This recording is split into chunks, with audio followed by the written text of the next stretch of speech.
There it was lying on the sidewalk, half covered in dust. So I brought it home. And so I decided I would make a ring out of it, worn but solid. A bit lumpy, uneven. But it had weight, it had strength. And so I started sanding it. I began with 220 grit sandpaper, the roughest I'd use. This part is all about stripping down, about revealing what's hidden beneath the surface. I held the stone between my fingers and pressed it gently into the paper. Back and forth, small circles. The sound was soft, like paper whispering against stone. Dust gathered in tiny clouds as I worked away the sharp edges. With every pass, the jagged texture became smoother. The stone fought back in its own way. Tiny chips flaked off, uneven layers revealed themselves. It wasn't a perfect shape, but that was never the goal. The goal was truth. Let the stone become what it wanted to be. After hours of careful sanding, I moved on to 1000 grit. Now the work became more delicate. Instead of stripping the surface, I was coaxing it into form. Each motion was slower, more intentional. You start to notice how your hands adapt, how your touch softens, how you respond to every bump and curve. Then came 1200 grit. The stone, once dull and chalky, began to feel like ceramic. Still matte, but no longer rough. You could feel the smoothness building, layer by layer. At 1500 grit, something amazing happened. Light started catching the curves of the stone in a new way. Not quite a shine, but a glow. Like something was waking up beneath the surface. A subtle shift, but undeniable. The stone was changing. When I reached 2000 grit, it felt different in my hand. It didn't catch or pull, it glided. I could trace every ridge and line with my fingertip, and it felt like touching polished wood.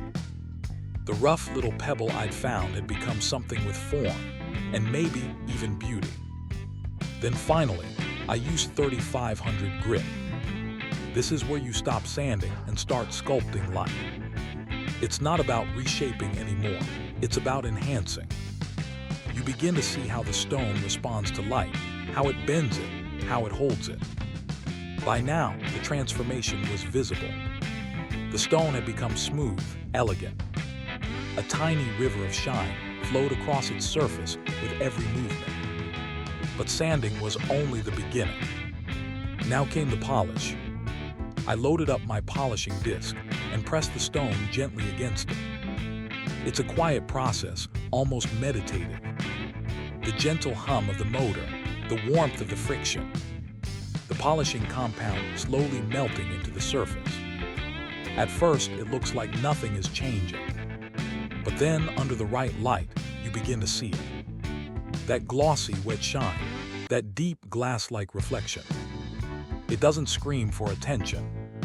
It whispers, "Look closer." I kept polishing, rotating the stone, adjusting pressure, watching the light bend around every angle. The process took time, real time. Not just minutes, but effort. Focus, patience, stillness. That's what polishing really is. It's time made visible. Eventually, the stone had become a mirror. Not a perfect one, but one with character. The kind of shine that doesn't just reflect light, it reflects story. Now it was ready to become a ring. I chose a setting that would cradle the stone, not hide it, but lift it. The metal band was simple, because the star of the show was the stone itself. Fitting it took precision. The edges had to align just right. No gaps, no cracks. Only balance. Only harmony. Once in place, I gave the whole ring a final polish. Stone and band together, unifying the two pieces into one finished form. And then I stepped back and looked, really looked. What once lay in the street, forgotten and lifeless, was now something worth wearing. Something that could be held, gifted, treasured. And here's the thing. It's not about the ring. It's not even about the stone. It's about what we choose to notice. It's about the belief that beauty doesn't have to start expensive. It can start anywhere, even in a scrap on the street, even in something that everyone else walks past. Thank you for watching this journey. If this transformation resonated with you, give the video a like, leave a comment, and subscribe for more restorations and creative builds from forgotten things. Sometimes the smallest, simplest things hold the greatest potential. And sometimes what you make isn't just art. It's a story.